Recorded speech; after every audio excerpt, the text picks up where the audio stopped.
এবার অনুশীলনী 4 1 নম্বর প্রশ্ন। সবাই দেখো 25 নম্বর পৃষ্ঠায়।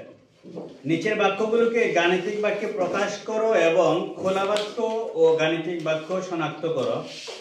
প্রথম প্রশ্নটি হচ্ছে 9 কে 7 দ্বারা গুণ করলে গুণফল 80 হয়। তার মানে আমরা যদি এখানে বোর্ডে লিখি 9 কে 7 দ্বারা গুণ করলে 9 গুণ 7, এখানে বলে দিছে গুণফল 80 হবে, আমরা লিখলাম সমান 80। আচ্ছা, এবার দেখো 9 কে 7 দ্বারা গুণ করলে 9 কে 7 দ্বারা গুণ করলে গুণফল তারা বলে দিয়েছে এখানে 80 হয়। কিন্তু আমরা কি জানি 9 কে 7 দ্বারা গুণ করলে গুণফল কত হয়? 63 হয়। 7 নং 63। এখন সঠিক কোনটা? আমরা যেটা জানি এটা সঠিক না এখানে যেটা দেওয়া আছে এটা সঠিক? আমরা যেটা জানি এটাই সঠিক। 7 নং 63 হয় না? কিন্তু এখানে তারা যেটা বলে দিয়েছে সেটা কি? ভুল, মিথ্যা। আচ্ছা, তাহলে আমরা এখন লিখব যে 9 গুণ 7 সমান 80, এটি একটি গাণিতিক বাক্য এবং বাক্যটি মিথ্যা। এই হচ্ছে প্রশ্নটির উত্তর।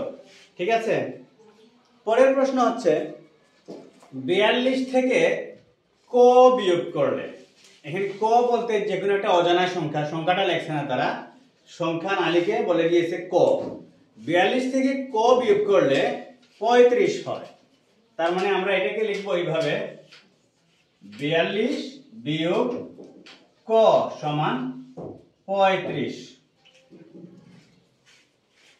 এবার দেখো 42 থেকে ক বিয়োগ করলে কি হয়? 35 হয়। এখন ক জিনিসটাকে আমরা জানি না। এরকম কোনো কিছু যদি দেওয়া থাকে প্রশ্নের মধ্যে যেটা আমরা জানি না, তখন এটার নাম হবে একটা খোলা বাক্য। এটার নাম কি হবে? খোলা বাক্য হবে তখন। তার মানে আমরা এখন লিখবো যে 42 বিয়োগ ক সমান 35, এটি একটি খোলা বাক্য। এবং খোলা বাক্য সত্য না মিথ্যা হবে তা নির্ভর করে সবসময় এই যে এখানে ক দেওয়া থাকবে বা খালি ঘর দেওয়া থাকবে সেটার উপরে। ঠিক আছে, আমরা কি লিখলাম? 42 বিয়োগ ক সমান 35, এটি একটি খোলা বাক্য। এর মান ক এর উপর নির্ভরশীল। অর্থাৎ ক এর মান যখন আমরা জানবো তখন আমরা বলতে পারবো এটা সত্য না মিথ্যা হয়। ঠিক আছে না?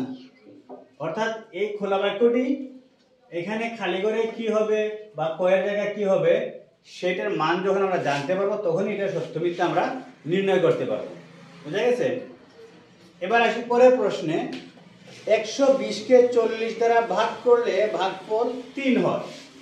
তাহলে আমরা এটা লিখবো কিভাবে? 120 ভাগ 40 সমান 3। এই হচ্ছে প্রশ্ন।